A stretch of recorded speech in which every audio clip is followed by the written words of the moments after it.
Bonjour, nous sommes le 3 avril et je viens de rentrer du procès qui m'était attribué puisque c'est moi qui suis mis en cause alors qu'en réalité il s'agit bien du procès de Macron.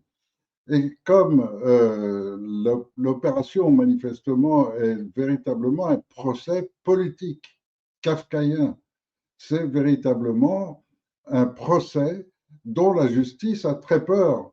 Donc, au départ, lorsqu'ils m'ont arrêté une seconde fois, lorsque j'avais pris rendez-vous avec Macron à l'Élysée, je prends ma voiture pour monter là-haut, et là, piège sur la route, je suis arrêté par un commando, traité comme un terrible bandit, avec toute la maltraitance qui va avec.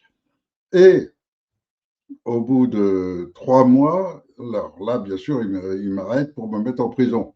Toujours sous le commandement d'Éric Neveu, un procureur proche de Macron, qui me fait mettre immédiatement en prison. Au passage, il se sert dans mes affaires, bon, après, on retombe dans les petits schémas habituels de prison. Mais ce qui est très particulier dans cette affaire, c'est qu'en 2015, j'ai clairement annoncé par une proclamation officielle que le CNT était né, c'est-à-dire un Conseil national de transition. Et je vais expliquer un petit peu ce que c'est, parce que beaucoup de gens ne comprennent pas, ne connaissent pas ou croient qu'il s'agit juste d'un nom comme ça, d'un mouvement plus que d'un autre. Le CNT, c'est lorsque nos aïeux, en 1789, ont établi la Déclaration des droits de l'homme et du citoyen. Ils ont mis les conditions claires qui indiquent dans quel cas la Constitution est valide et dans quel cas elle est invalide. Ils ont posé ces conditions très claires en disant donc ça, maintenant, c'est la France, le peuple est souverain et voici les conditions dans lesquelles peut vivre la Constitution, c'est-à-dire les règles de fonctionnement basées sur le respect de cette déclaration des droits de l'homme et du citoyen.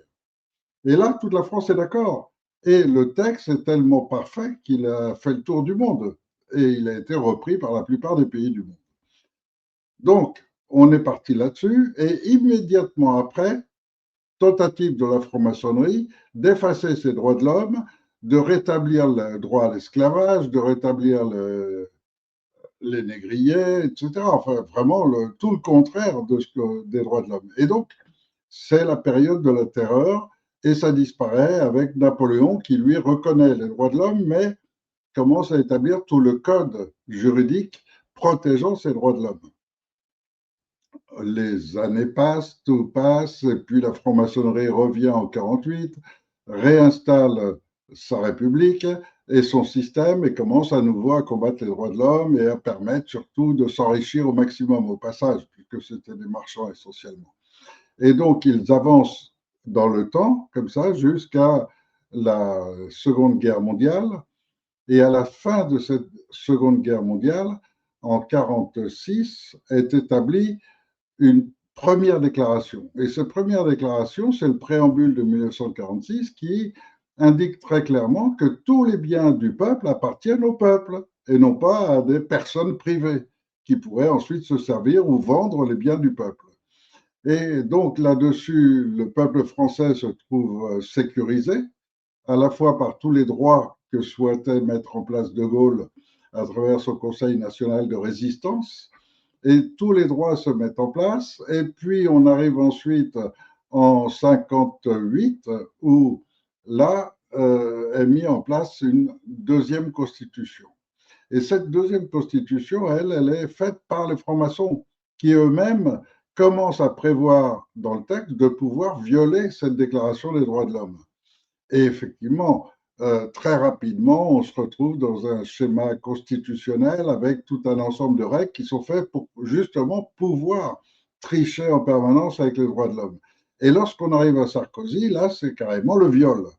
Sarkozy viole clairement cette déclaration des droits de l'homme, ce qui entraîne, grâce à celle-ci, le texte juridique qui établit les règles de la France. Et donc, la constitution de Sarkozy est invalide. Et donc, à partir de ce moment-là, il n'y a plus de constitution. Donc, il n'y a plus de république, ce n'est pas le système que veulent les Français, il n'y a pas d'autorité légitime ni rien. Et donc, à ce moment-là, normalement, ce qui s'est passé la première fois, c'est-à-dire en 1789, suite à cette déclaration, c'est que le peuple pensait pouvoir retrouver sa liberté, mais n'avait aucune organisation pour cela. Et c'est pour ça qu'à ce moment-là, il y a une multitude d'assemblées qui se sont constituées en disant c'est nous qui allons rédiger la Constitution. Et ils sont tous battus entre eux. Vous avez tous entendu parler des Montagnards, des Girondins, des Jacobins, etc. Et là, ce sont les Jacobins qui ont gagné, donc la franc-maçonnerie. Mais lorsqu'on revient en 2000 et quelques, en 2006 ou 2007, lorsque Sarkozy viole la Constitution, ça annule immédiatement la Constitution qui est en cours, mais en même temps, il n'y a rien de prévu. Et donc, il n'y a personne qui se levait en disant, bon, ben, on va constituer une nouvelle Assemblée nationale, une Assemblée des Français, qui veulent rédiger une nouvelle Constitution. Il n'y a personne qui s'est levé. Et pourquoi? Tout simplement parce que ceux dont c'est le métier, dont c'est le rôle essentiel en France, qui ont été embauchés pour ça, leur métier, c'était d'arrêter immédiatement Sarkozy, de procéder à son arrestation. Et ils ne l'ont pas fait. Et c'est là tout le grand mystère. Pourquoi ils ne l'ont pas fait? Parce que Sarkozy avait déjà un poste de ministre avant, et en tenant en main Chirac, il a pu commencer à jouer lui-même sur les forces de l'ordre en mettant en place au plus haut niveau ses copains, ceux dont il était sûr qu'ils accepteraient d'aller dans le même sens que lui. Et donc, comme lui, il savait qu'il allait commettre le crime de haute trahison, car c'était prévu dans la loi, il a annulé la loi, tout simplement. Il a supprimé le crime de haute trahison, donc il pouvait trahir autant qu'il voulait sans être en danger vis-à-vis des juges. Et donc, personne n'a pu réagir. Et il a pu donc instaurer son système, entrer dans l'OTAN, entrer dans l'Europe et nous forcer à entrer dans son système maçonnique sans qu'on puisse rien y dire et sans qu'aucun des hauts généraux ou des principaux responsables de la justice ou de l'armée puisse réagir. Et c'est ce qui fait qu'on est rentré dans ce système sans même nous en rendre compte. Et c'est seulement avec le temps qui passe que petit à petit les gens s'en rendent compte, que petit à petit les gens s'éveillent, on arrive au mouvement des Gilets jaunes, on arrive au mouvement actuel, à la situation actuelle où déjà avant ça, moi je m'en étais rendu compte, et quelques-uns avec moi. Et tous ensemble, nous, on avait déjà déclaré, il faut donc créer et trouver une solution pour nous révolter, pour que tout le monde sache que la Constitution n'existant plus, on est en droit de choisir une nouvelle Constitution. Et avec tous ces gens-là, on a constaté que Sarkozy avait fait une autre erreur. Il a commis l'attaque de la Libye en dehors d'un mandat de l'ONU. Et comme il n'avait pas de mandat de l'ONU, la France était condamnable par l'ONU. Donc, l'ONU, comme vous le savez, ce sont les Américains. Or, les Américains, eux, sont toujours en faveur de toute guerre qui rapporte de l'argent. Ce qui fait qu'en voyant que Sarkozy a fait ça, ils ont simplement pris contact et dit, voilà, bon, tu as attaqué la Libye, tu as essayé de faire tuer son dirigeant, mais si tu veux aller jusqu'au bout, etc., il faut que tu sois légal vis-à-vis de l'ONU, donc du droit international. Et pour cela, il n'y a qu'un moyen, on va mettre nos juristes là-dessus et trouver une formule qui te donne le droit. Et qu'à ce moment-là, ça devienne une opération légale. Et évidemment, c'est là qu'ils ont créé ce qu'on appelle un Conseil national de transition, qui est à la fois l'Assemblée générale, ou l'Assemblée nationale, on appelle ça comme on veut, l'Assemblée générale des citoyens, et en même temps qui devient automatiquement aussi l'autorité suprême. Ce qui fait que cette autorité suprême qui était à l'époque en Libye constituée du ministre de la Justice et de deux ou trois copains à lui, ils se sont présentés en disant nous, on est un Conseil national de transition et on demande à la France de nous aider en bombardant la Libye. Et voilà comment Sarkozy a pu justifier son attaque de la Libye, être protégé vis-à-vis du droit international par cette nouvelle création. Et en découvrant cela, moi, j'ai pensé lui retourner dans les gencives. Et donc, puisqu'il a détruit la Libye et tué son président, pourquoi pas lui retourner dans la gencive le même argument, à savoir, lorsque des dirigeants violent leur propre constitution, alors à ce moment-là, le peuple est en droit de créer une assemblée nationale, donc ce qu'on appelle une assemblée pour que tout le monde puisse participer à élaborer une nouvelle constitution, et en même temps qu'on devient l'autorité légitime, donc la seule autorité légale du pays. Et ce qui normalement emmène immédiatement l'armée à intervenir et procéder à l'arrestation de Sarkozy et de ses copains. Et donc, en faisant cette déclaration en 2015, on a établi l'existence d'un Conseil national de transition qui, juridiquement, est la seule autorité de la France. Et c'est comme ça que, sans le faire exprès, je me suis retrouvé à être le président de la France depuis 2015.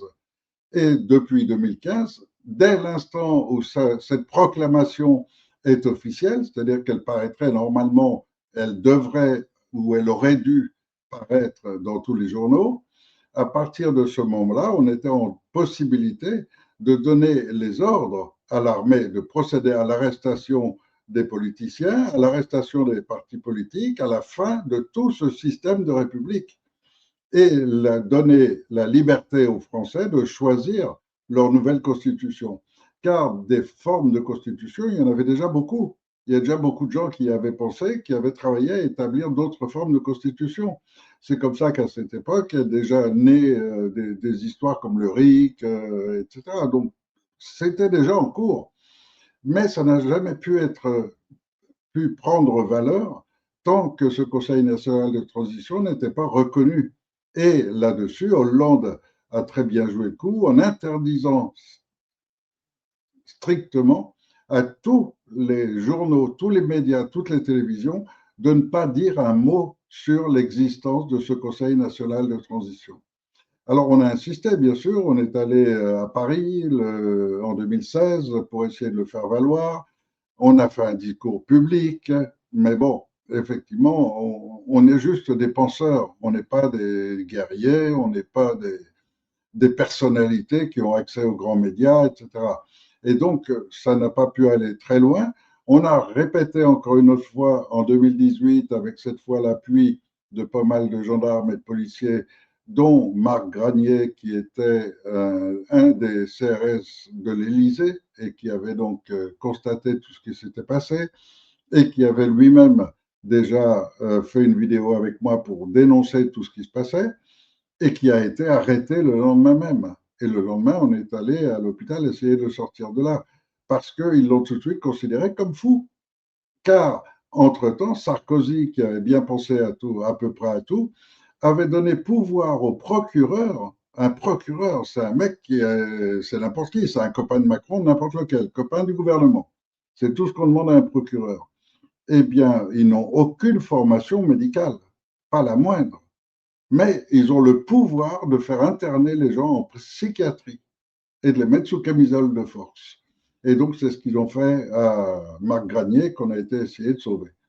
Mais donc, dans cette situation, en 2019, en voyant que le plan général commence et continue d'avancer dans le mauvais sens, c'est-à-dire la destruction totale de la France et d'autres pays d'Europe à la suite, qu'est-ce qu'on a fait? On a essayé de prévenir, et de prévenir surtout sur cette fausse pandémie qui allait tuer énormément de gens. C'était le but. Donc, on a déclenché un, une conférence nationale que j'ai annoncée longtemps à l'avance par les grands médias, sur laquelle j'ai recruté beaucoup de mouvements dissidents qui nous avaient rejoints pour lancer cette grande conférence dans laquelle je devais montrer les preuves de l'inexistence d'une pandémie déjà et en même temps le danger futur des injections qui effectivement allaient commencer 2 mois après.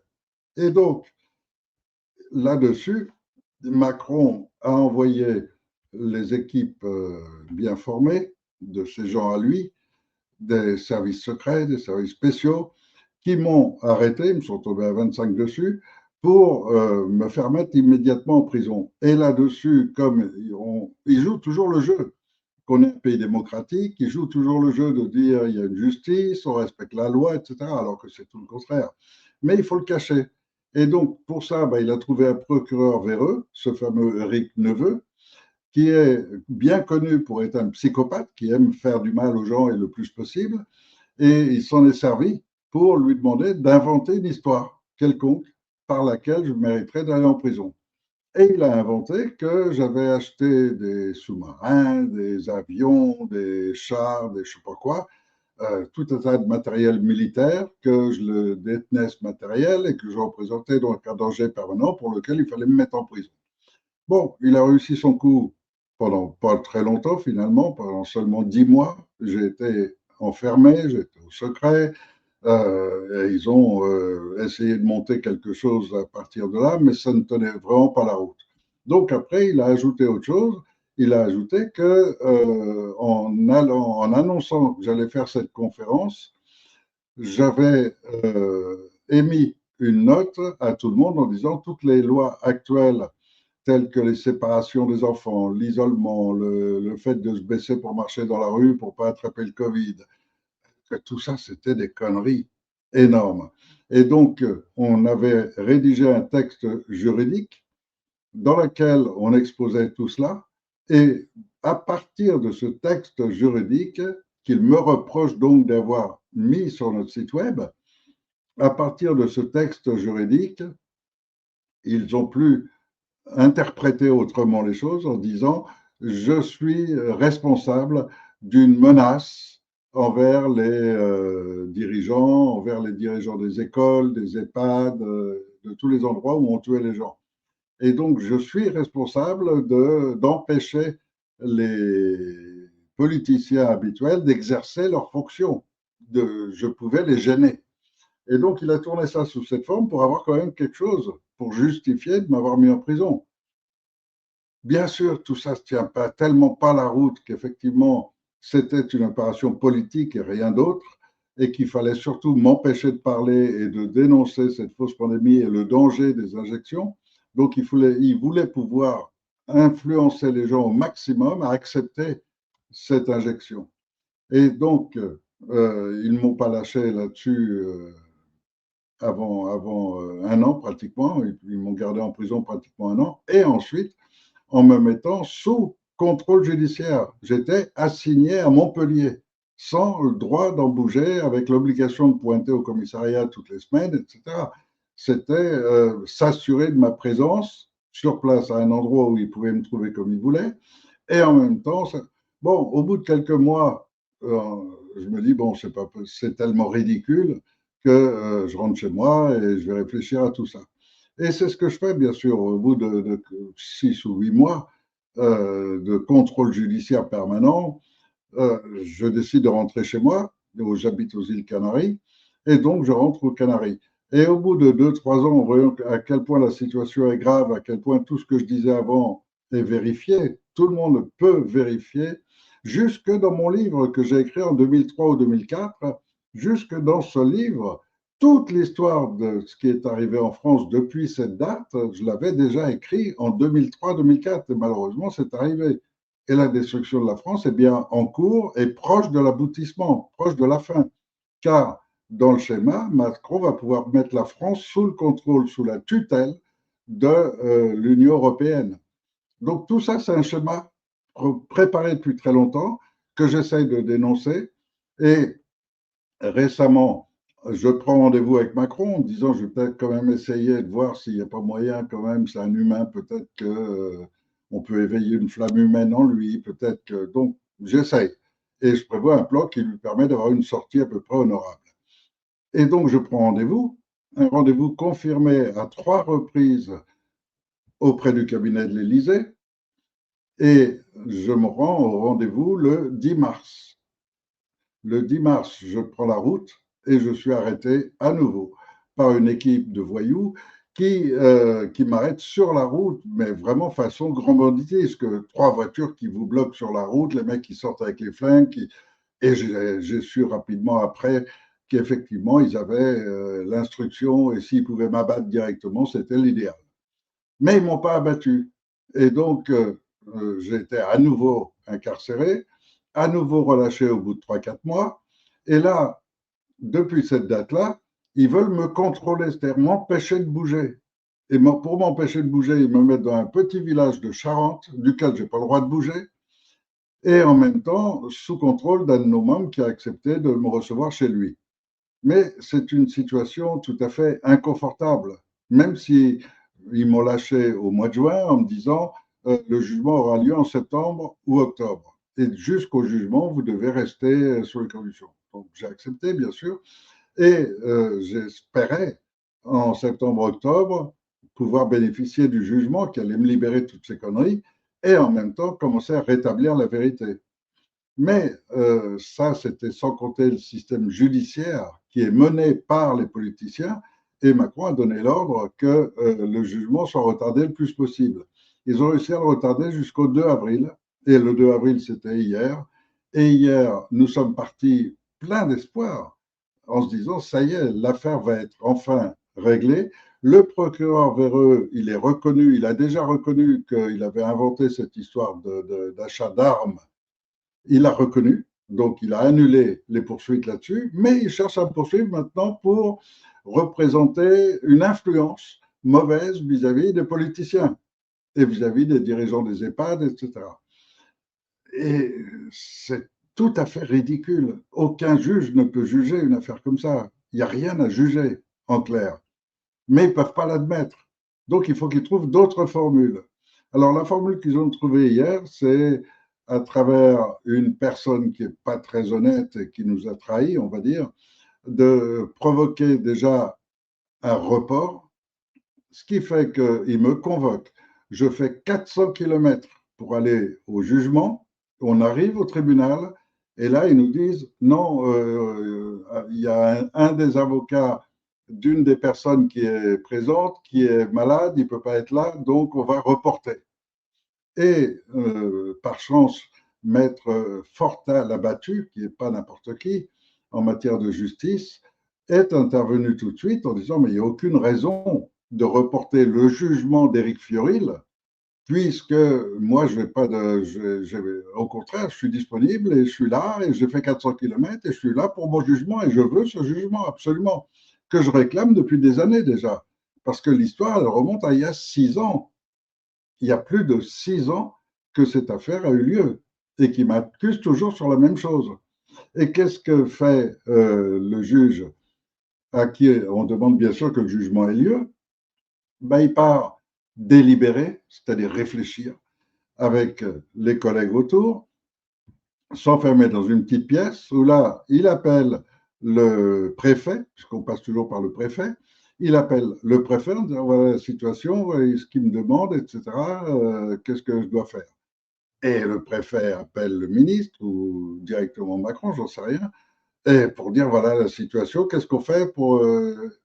Et il pense encore gagner du temps.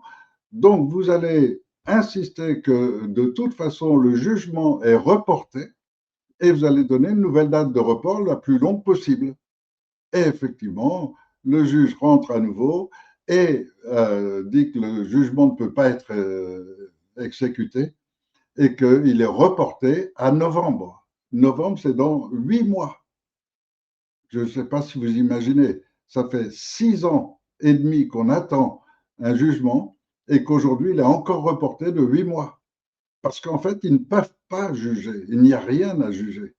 Comment voulez-vous juger quelqu'un à qui, pour commencer déjà, vous avez fait un faux et que vous avez reconnu être un faux, puisqu'après, vous annulez toute poursuite à ce sujet-là, et qu'ensuite de cela, le seul élément qui vous reste pour l'accuser, c'est de dire il a mis sur son site web un document que tout le monde pouvait lire, etc. Mais si vous voulez faire des lois que les gens ne connaissent pas, cachez-les, ne les autorisez pas, supprimez Légifrance.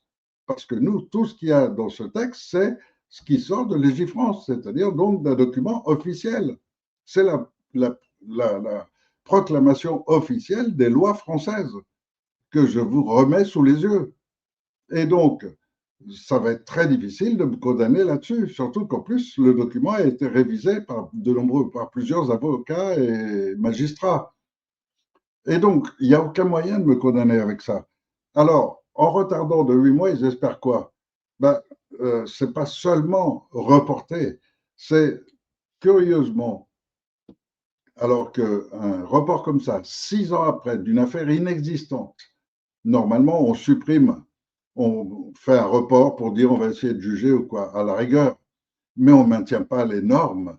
Or, là, ce qui les importait, c'était, mais on maintient fermement que vous devez rester en Charente, vous n'avez pas le droit de sortir du département, vous ne devez bouger que du petit village dans lequel vous êtes confiné, que si on vous y ordonne ou si on vous y invite par raison juridique. Et donc, vous êtes coincé là-dedans, vous ne pouvez pas bouger de là. Donc, comme la campagne présidentielle va commencer bientôt et qu'il ne faudrait surtout pas qu'en plus je prenne l'initiative de me présenter au présidentiel, ce qui, dans ma situation, serait extrêmement complexe. Mais j'ai tellement de relais dans toute la France, j'ai tellement de gens qui rêvent de ça. Je parle de tous ces mouvements des Gilets jaunes, de tous les mouvements de juste droit, c'est-à-dire de tous ces gens qui ont été victimes d'enfants qui ont été enlevés par laser, de toutes les victimes de la justice, de tout le système malsain qu'on est en train de vivre, auquel s'ajoute maintenant l'inflation et la tentative de Macron de nous faire entrer en guerre. C'est achever au plus vite la destruction de la France, en plus au passage en essayant de pouvoir s'offrir une possibilité de déclarer un état d'urgence pour pouvoir rester au pouvoir.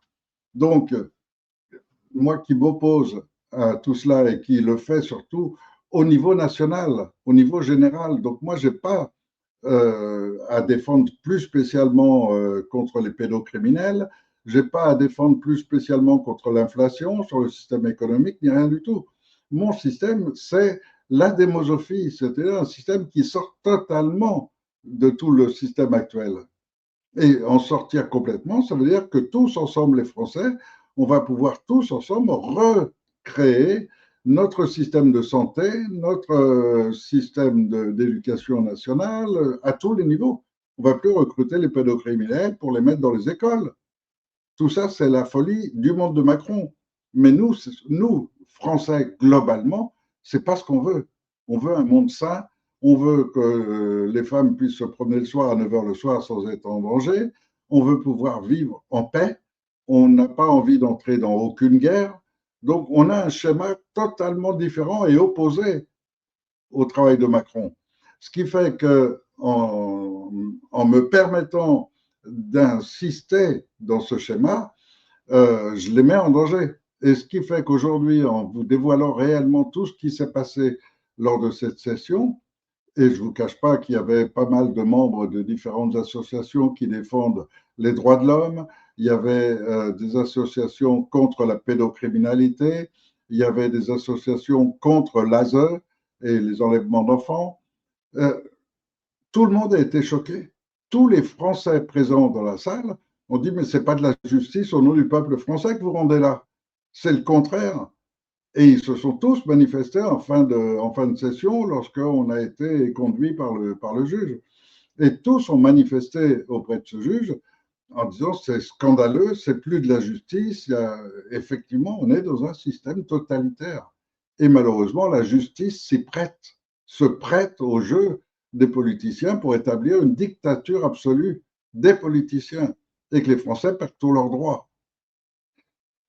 Donc, ils sont en train de montrer clairement que la justice est prête à se ranger au monde des politiciens pour annuler les droits de l'homme et permettre donc que la France devienne un État totalitaire complètement. Alors, je ne sais pas encore si je vais quand même prendre le risque de me présenter aux élections. Je ne sais pas s'il y aura assez de gens volontaires pour le faire. Toujours est-il que la situation dans laquelle je suis aujourd'hui est infernale parce que bien évidemment, la personne qui m'héberge, qui me supporte, donc pour elle, c'est une atteinte dans sa vie privée et auquel elle est forcée par la justice. Elle avait prévu que j'allais être libéré et que donc à la fin du mois, elle récupérait son appartement, etc.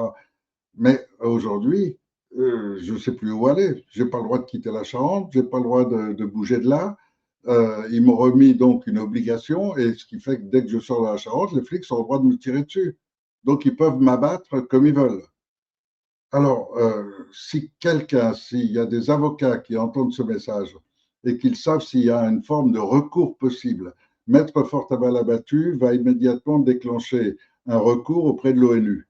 Mais s'il y a des avocats, des gens qui ont d'autres idées, des moyens d'obtenir au moins que j'ai un droit de changer de lieu de résidence, de lieu de détention.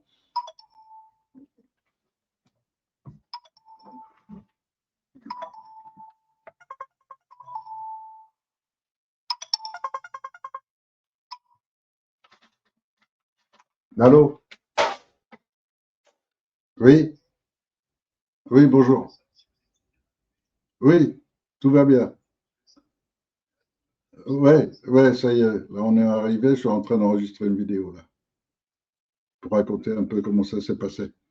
Non, non, du tout.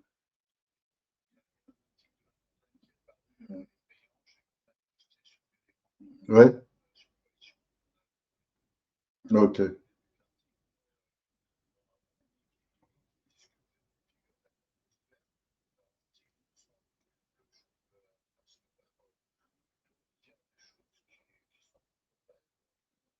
Ouais, c'est bien. Où est-ce que je peux le trouver? Ok, ok, je vais.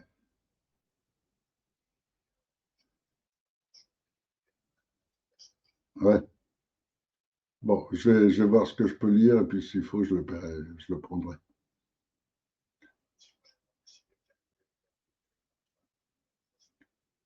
Ok, ok, ok. Bah, merci de l'information. Et encore merci de votre accueil, d'avoir supporté notre Catherine. Désolé pour elle. Mais bon,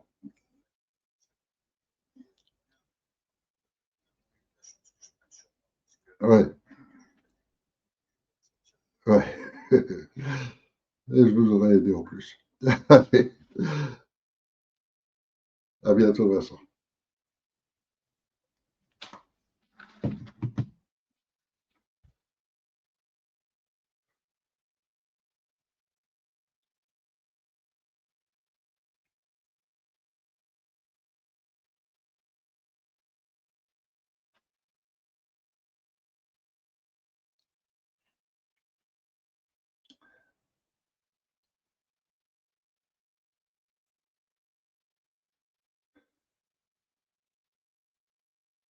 Oui, donc j'ai eu un appel entre-temps qui me dit qu'il y a un article dans La Montagne qui pourrait être présenté un intérêt et qui a l'air de, curieusement, parce que La Montagne, c'est pas une référence, mais manifestement, les journalistes qui étaient là ont pas l'air, bon, bien sûr, ils m'accusent toujours d'être dans la complosphère, comme si ça voulait dire quelque chose.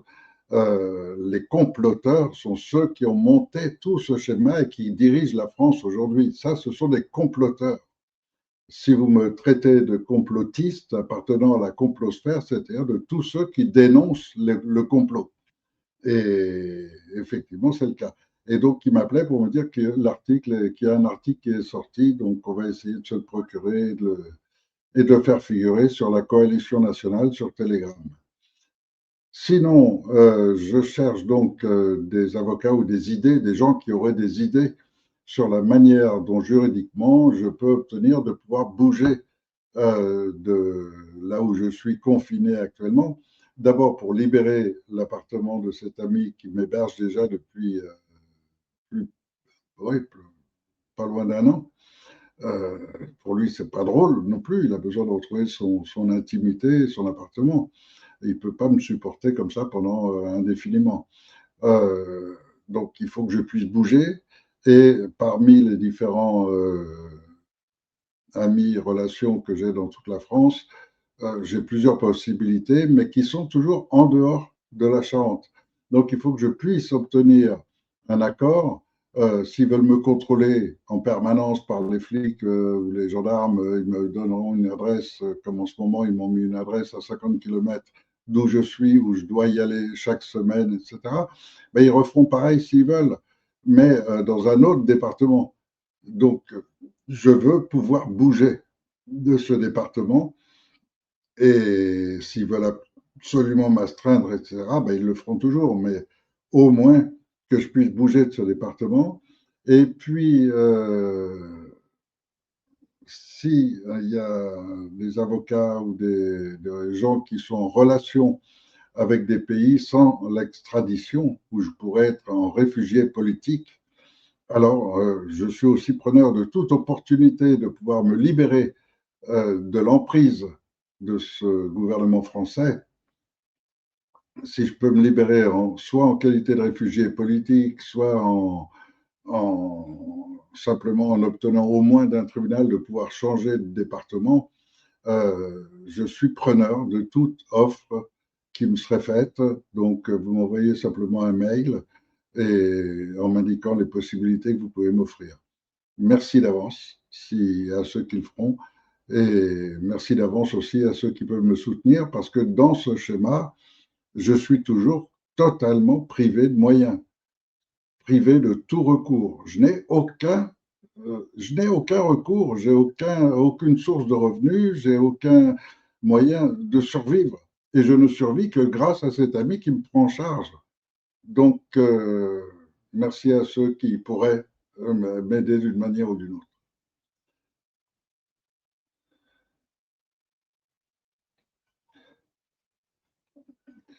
Sinon, le moral est bon. Je ne suis pas du tout surpris qu'ils aient peur de me juger. Je ne suis pas du tout surpris que les hautes instances continuent d'essayer de me garder quelque part. Pourquoi ils veulent me garder quelque part? Est-ce que c'est pour envoyer un commando m'assassiner? Est-ce que c'est juste pour m'avoir sous la main? J'en sais rien, ou juste pour me faire oublier. J'en sais rien. Ils pensent forcément qu'avec ces élections, les Français vont être attirés par qui sont les candidats, pour qui on donne nos voix. Les maires vont être sous contrôle totalement, comme ils viennent de faire les élections. Les maires vont être complètement, immédiatement contrôlés par la DGSE. Et ce qui fait que entre les réunions, les communautés, tous les montages qu'ils font, il va être extrêmement difficile d'obtenir des signatures de maires. Ce qui fait que les maires, en plus, ont peur, car ils sont comme les flics, comme tout le monde, ils sont sous la peur. La peur de ne pas toucher les subventions, la peur de perdre leur place, la peur d'être menacés par la DGSI. Euh, Ils sont sous la peur permanente. Certains vont facilement s'engager parce qu'ils vont du côté des politiciens. Mais ceux qui voudraient s'orienter du côté du peuple, immédiatement, ils sont sous cette peur. De quel côté est-ce qu'on s'engage? Et donc, tous les petits candidats, et là, ils vont se multiplier, ils se bousculent au portillon, il y en a plein. Et ces petits candidats multiples qu'on trouve maintenant jusque des journalistes, tout le monde veut être candidat. Et ça va mettre une pagaille monstrueuse dans laquelle automatiquement on met en avant les deux, trois grands partis dont on est sûr qu'ils vont aller dans le même sens, dans le sens voulu par Macron et par ceux qui dirigent Macron en fait. Et quand les gens auront compris qu'il y a au-dessus des gouvernements des organismes qui contrôlent tout cela et qui contrôlent qui peut arriver, qui peut se présenter, etc., et qui contrôlent souvent aussi les machines de vote, de façon à garantir qu'ils feront gagner qui ils veulent, la situation est particulièrement compliquée. Mais comme je n'ai plus aucun autre recours, je vais probablement le tenter. Je vais avoir une discussion avec différents membres du CNT qui ont participé à l'élaboration de ce Conseil national de transition et avec qui on va en parler pour savoir si c'est le dernier, l'ultime et unique recours que j'ai. Ben, je risque de devoir me présenter malheureusement comme les politiciens, mais avec un engagement totalement différent, puisque dès le départ, je répète ce que je dis depuis 15 ans maintenant, à savoir qu'on crée un Conseil national de transition et qu'il faut 3 mois pour le mettre en place, pas plus que 3 mois. Donc 3 mois après, je disparais et le peuple souverain français est seul patron de son pays. Et avec un schéma, une organisation et une structure qui garantit que c'est toujours le maximum d'intelligence qu'on aura au pouvoir et que ceux qui vont gérer vont naturellement être les amis de tous. Ils seront naturellement en position parce que justement, c'est ce que veulent les Français. c'est une structure qui va me demander 3 mois à mettre en place, pas plus que ça. Et donc, je ne me présente pas pour être là avec un mandat de 4-5 ans. Tout ça, c'est des conneries de République et j'en veux pas. Et donc, moi, mon rôle, ça va être annuler cette République et mettre en place la démosophie qui va être le cheval de bataille de la France, mais très rapidement de l'Espagne, de l'Italie, de l'Allemagne, de tous les pays européens, parce que tous les peuples veulent la paix, ne veulent pas la guerre. Tous les peuples ne veulent pas de pédocriminels chez eux, ils veulent que leurs enfants soient en sécurité. Tous les peuples veulent retrouver leur capacité économique à vivre bien. Et on n'a aucune raison de ne pas vivre bien. On n'a aucune raison de supporter cette fausse inflation. Et quand vous entendez récemment un Trump qui vous dit bah, c'est pas un problème, vous inquiétez pas, vous pourrez acheter chez nous aux États-Unis.